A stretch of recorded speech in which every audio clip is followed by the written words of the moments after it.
Social media అందుబాటులోకి వచ్చాక చిన్న విషయాన్ని కూడా రాద్ధాంతం చేయటం, పెద్ద హాట్ టాపిక్గా మార్చేయటం చూస్తూనే ఉన్నాం.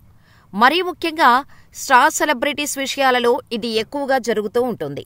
కాగా ఎప్పుడు కూడా సైలెంట్గా ఉండే త్రివిక్రమ్ శ్రీనివాస్పై ఇప్పుడు సోషల్ మీడియాలో హ్యూజ్ ట్రోలింగ్ జరుగుతోంది.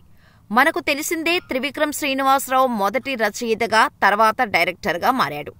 ఆయన రాసే కథలు, వాడే పంచు డైలాగ్స్ ఎంత పవర్ఫుల్గా ఉంటాయో ప్రతి ఒక్క సినిమాకి ఆయన మనసు పెట్టి డైలాగ్స్ రాస్తూ ఉంటారు.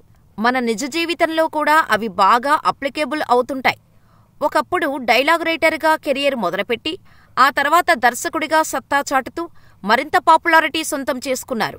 ఇండస్ట్రీలోకి రాకముందు న్యూక్లియర్ ఫిజిక్స్లో ఎంఎస్సీ పూర్తి చేసి గోల్డ్ మెడల్ సాధించిన ఆయన కొంతకాలం ఉపాధ్యాయుడిగా పనిచేశారు. సాహిత్యంపై ఉన్న మక్కువతో సినిమా రంగంలోకి ప్రవేశించిన ఈయన హైదరాబాద్కు వచ్చి పోసాని కృష్ణమురళి దగ్గర అసిస్టెంట్గా చేరాడు. మొదట్లో నటుడు సునీల్తో కలిసి ఒకే గదిలో ఉండేవారట. 1999లో స్వయంవరం సినిమాతో మాటల రచయితగా సినీరంగ ప్రవేశం చేసిన ఈయన నువ్వే కావాలి, మన్మధుడు, నువ్వు నాకు నచ్చా వంటి చిత్రాలకు కథ, స్క్రీన్ ప్లే రచయితగా పనిచేశారు.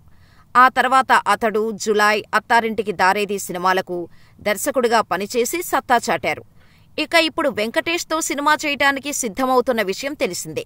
మరొకవైపు అల్లు అర్జున్తో కూడా ఒక సినిమా లాక్ చేశారు. ఇదిలా ఉండగా తాజాగా ఈయనపై హిందూ సంఘాలు ఆగ్రహం వ్యక్తం చేస్తున్నాయి. అసలు విషయంలోకి వెళ్తే త్రివిక్రమ్ శ్రీనివాస్ దర్శకత్వంలో హారిక అండ్ హాసిని క్రియేషన్స్ పతాకంపై ఎస్ రాధాకృష్ణ 2012లో నిర్మించిన చిత్రం జులై. అల్లు అర్జున్, ఇలియానా ప్రధాన పాత్రల్లో సోనూ సూద్, రాజేంద్ర ప్రసాద్ ముఖ్య పాత్రలు పోషించారు. దేవిశ్రీ ప్రసాద్ మ్యూజిక్ డైరెక్టర్గా పనిచేసిన ఈ సినిమా 2012 ఆగస్టు 9న విడుదలై ఘన విజయాన్ని సొంతం చేసుకుంది.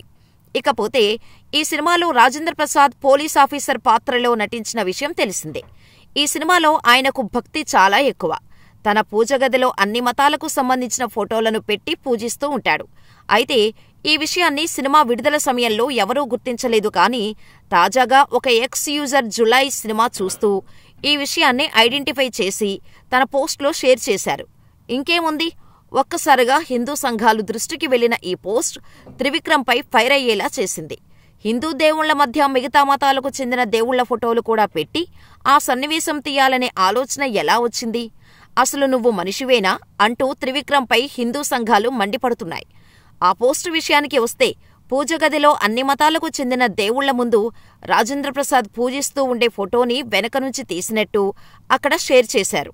అంతేకాదు, ఈ ఫోటో షేర్ చేస్తూ జులై మూవీ చూస్తుంటే కనిపించింది, సరిగ్గా చూడండి, అలా ఎలా ఆలోచించావు త్రివిక్రమ్ అంటూ అల్లు అర్జున్ని ట్యాగ్ చేశారు సదరు నెటిజన్. ఇక ప్రస్తుతం ఈ పోస్టు సోషల్ మీడియాలో వైరల్గా మారింది.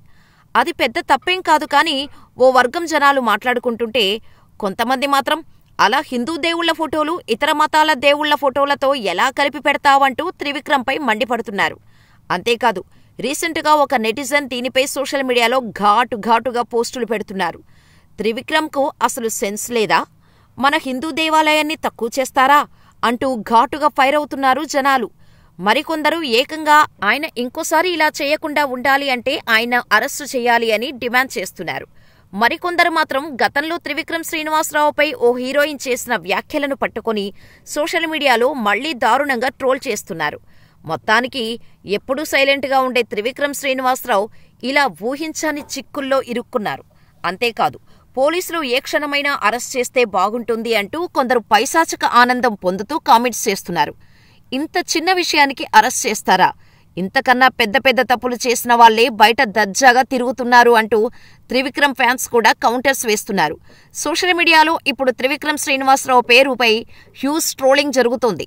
నిజానికి అందరు దేవుళ్లు సమానమనే ఉద్దేశంతో పెట్టారో లేక మరే ఉద్దేశంతో పెట్టారన్నది పక్కన పెడితే 12 క్రితం తీసిన సినిమాలోని ఒక్క సీన్ని ఇప్పుడు తీసుకొచ్చి రాద్ధాంతం చేయటం, హిందూ దేవుళ్లని అవమానించాడని రెచ్చగొట్టడం కరెక్ట్ కాదంటున్నారు సినీ అభిమానులు. మరి ఈ వ్యవహారాన్ని ఇంకెంతవరకు తీసుకెళ్తారో చూడాలి. మరి దీనిపై మీ అభిప్రాయమేంటో మాకు కామెంట్ చేయటం మాత్రం మర్చిపోవద్దు.